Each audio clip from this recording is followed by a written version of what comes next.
Hello. Thank you for having me on Underneath Love, the Authentic Me series.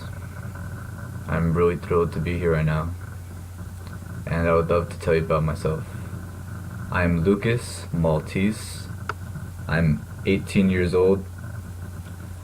I live in South Florida in the United States, and the biggest passion I have is I would have to say spirituality. I say spirituality because I love to teach and share my experiences, which is one of the main reasons why I took place in this. So yeah, I feel pretty great about being here today because I feel that I have the opportunity now to express myself because I have a very strong feeling of why I'm here on Earth. And to be able to spread that as much as possible is definitely a goal of mine.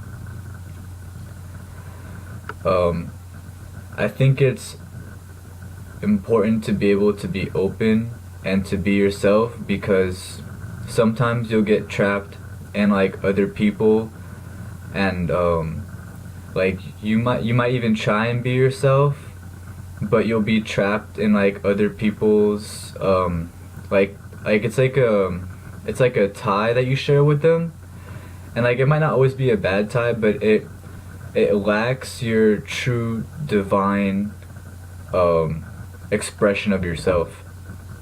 Like let's say like you'll have a friend excuse me, like you'll have a friend who says like a catchy phrase all the time, then like you'll catch yourself saying the phrase, and you know it's natural, it's a human thing. But sometimes when you're with like people and it sometimes it could bring you away from who you truly are. You have to understand within yourself, excuse me, you have to understand like within yourself who you are and how you can express yourself and discover your gifts that you can share with yourself and with others.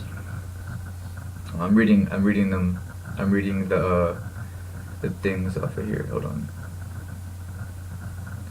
It's definitely important to be unique because like I believe that you should be as unique and individual as possible because that's how you get to understand who you are and how you set yourself apart from everyone else. And you could get together with people and express your own divine truths with those people, and that's how people get together, and that's a wonderful experience to share.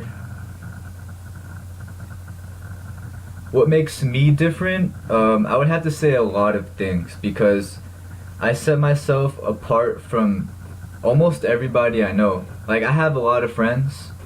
I mean, I also have like a small circle who like I chill with the most, but like I've never really had any enemies. Like I'm friends with everybody. Like I've never met someone and didn't become friends with them. But something that's unique about myself is I don't get scared when I have to express myself because I hold my ideals of who I am as a person above everything else. Like I put myself and who I am before everyone else. That doesn't mean I'm selfish for that because I have a very big heart and I'm very open-hearted and open-minded for other individuals to help them express themselves as well because I am already balanced and I have no problems expressing myself. That comes easy to me. And I'm always there for other people, and other people, like sometimes they need that. They need the help that they could get to help support them on their path. And I'm one of those people to help them. Why do you think it is hard for people? Okay, I think it's hard for people to express themselves because it's fear. They're afraid of maybe like what other people would think. Maybe they're afraid of themselves. They're afraid of they might be not lying to themselves, but they're afraid to really dive deep within who they are to bring forth their true potential of being a human. Because we have so many limitations that could hold us back in being an actual person. Like, that sounds very simple, but to just be who you are is it could be an obstacle. It could really it could be hard for the people to come out of like a shell, especially to other people. But a lot of people have problems because they're trapped within themselves and they don't know how to express who they are. What does unconditional self-love look like for you? Okay, unconditional self-love is a very big ideal I hold for myself, because I believe that whatever you have the reality within yourself, it's gonna express and manifest the reality that's around you in your environment. Like I have a belief. Like, I'm not really religious, but I hold a lot of spiritual beliefs. Like, that I have my belief with. Like, I understand oneness, and I embrace it. I embrace that I am all and all is me. So if I can balance my inner self, nothing on the outside world will interfere with me, because I have the balance within myself. If I show love to myself, I'm gonna have love on the outside world. So, unconditional self-love, you have to take care of yourself, and you have to really do what you love, and help others out to do what they love.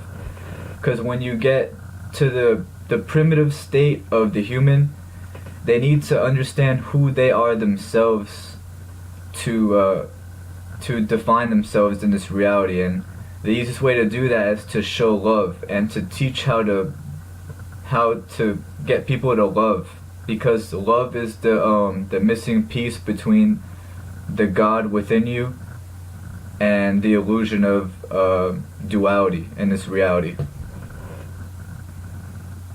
Okay, how do I tend to my mental, emotional, physical, and spiritual needs? Well, what I do is I combine them all. I take care of myself in all the aspects. I put the care of myself above everything. Like, spiritual wise, I always follow my spiritual interests. I always do what I feel is right through my heart, because the heart is what connects you to the spirit. So I will always do everything based on the heart, because the heart is more powerful than the brain. The heart is electrically more powerful than the brain. So we always go to our brains to discern our reality, when in fact you should be using your heart, because living against love will only it'll make things complex. You won't truly be fulfilling what you are here to do. So I make sure I put my spirit within my heart to express myself and to go through my daily needs. Mentally, I'm always keeping myself mentally engaged.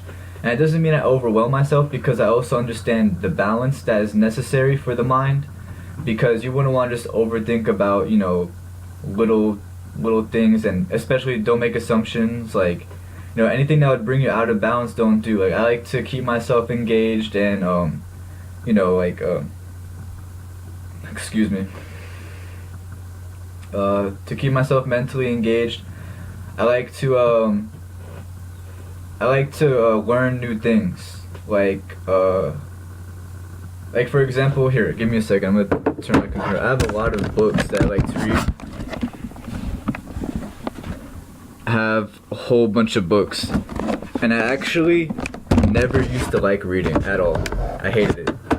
But the thing is, I needed to find a book that interests me. So once I did that, I kept reading book after book after book. And that keeps me mentally engaged, and I get to use my imagination when I'm away from the books to help me make my reality more vivid. And I'm always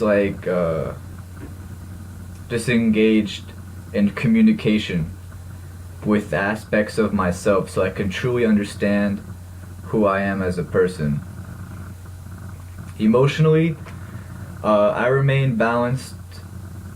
I'm a pretty balanced person. I used to not be as balanced because I used to always care what people thought and like, oh, what could I do to fit in with the crowd, you know? Like over time, I just got I got I got evolved past that. Like that was when I was younger, cause you know like I wanted to do stuff to impress people, cause I wanted some sort of recognition. But now I realize the best way to get recognition is to fulfill who you truly are. And if people resonate with that, then that's the people you need to be surrounding with. If you're just trying to fulfill people because of, you know, to fit in with a group that you truly don't even resonate with to begin with, you know, that's false. That's it's like you're not really aligned with your higher self when you do that. But emotionally, I like to use the chakra system. And what chakras are is they're basically like they're from ancient India, and the word means wheel. And there's wheels within your body, and they rotate because they represent different states of consciousness. So each chakra in your body will have a different association with the state of consciousness within your being. And you could do more research on that, which I highly suggest, because that is something I really emphasize when I teach to people, because I like to teach people stuff like that.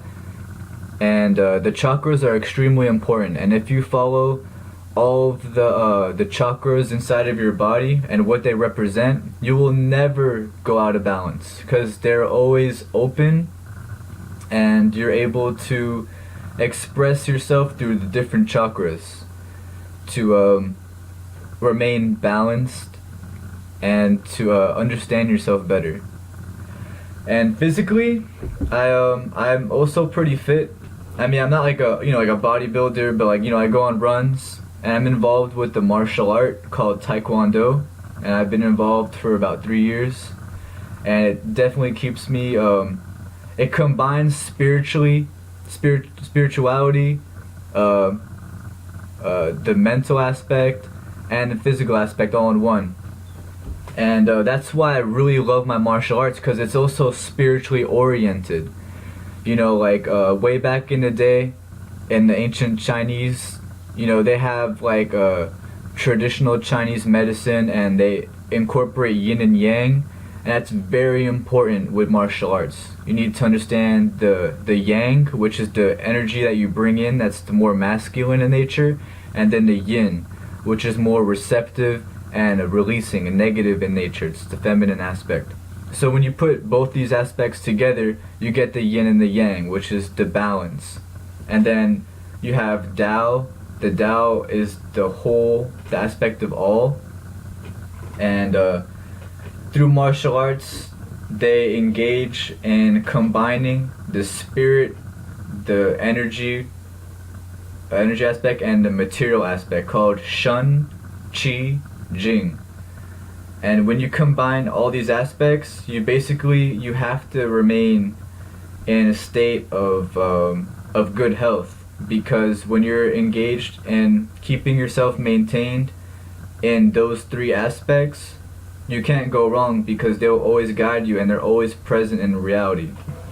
And in martial arts, it really has it's really balanced my mind out, because like I used to have a little bit of a temper when I was younger, and like over time that slowly declined, because in martial arts they teach you like, okay, you might learn how to fight, but you're not supposed to fight. You have to learn like to defend yourself.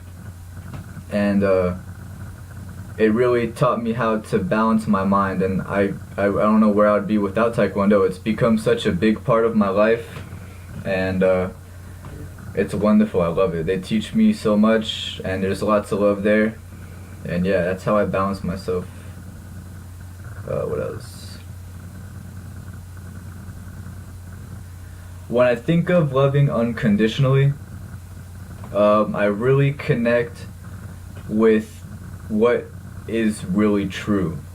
Because I believe that in like a higher, like in each dimension, there's a level for existence. Like the third dimension is what you know as physical reality, states of matter held together. But it's held together by the fourth dimension, which would be vibration, emotions, things that you can't really see. And the higher that you go in each dimensional level, we are all connected because it goes closer and closer in vibration to light. And light is always, it's all one. One is the light. So when I connect with unconditional love, I really connect with unity because the unity is what is love. And when you're connecting with either another individual or by yourself in nature, those are the best places to connect with unconditional love because you're sending out the love because you feel the beauty in everything. And the beauty is really just the resonance of yourself.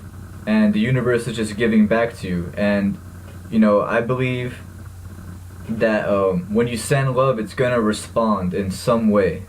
So it's always good to embrace love. Why is my body a good place to be?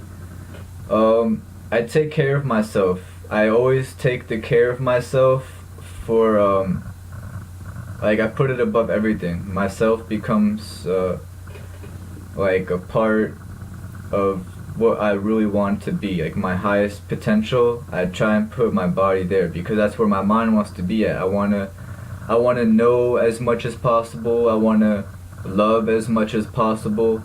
So you have to take care of your body. You have to eat right. I stay away from anything artificial. I'm not a vegetarian or a vegan, but I really try and stay away from meats. Because I have to go with what my body's telling me. I have to really do what my body's telling me.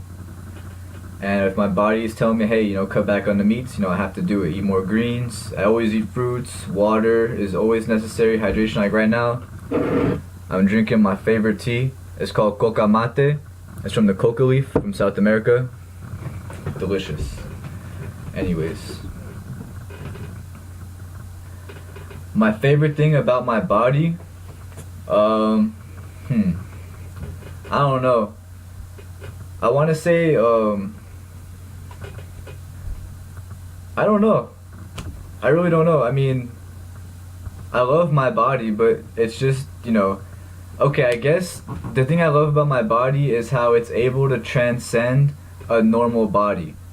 I'm able to connect with spiritual energies and facilitate them within my body, and that causes change in my cellular structure and in my DNA, which increases my consciousness and just the way I feel in my body. It's quite the change when you facilitate healing for yourself. I'm a healer. I love crystals. I have a whole entire row, and that's not even all of them. I have that same amount that I sleep with over there in my bed. I keep a little sack full of crystals, and I love them so much because they work with the chakras and your energetic body to heal the physical body. Because I feel that everything that happens on a physical level manifested from a mental level and then a spiritual level. That's why something is happening on a physical level. My least favorite thing, probably my difficulty to gain weight. I'm a pretty skinny person. I'm 5'8", 135 pounds, which is okay. But my metabolism is very fast. So I'll eat something, I'll be in the bathroom an hour later. And it's hard for me to gain weight, and I want to be big, But strength isn't always being big. I'm a strong person, but I'm pretty skinny. Anyways, moving on.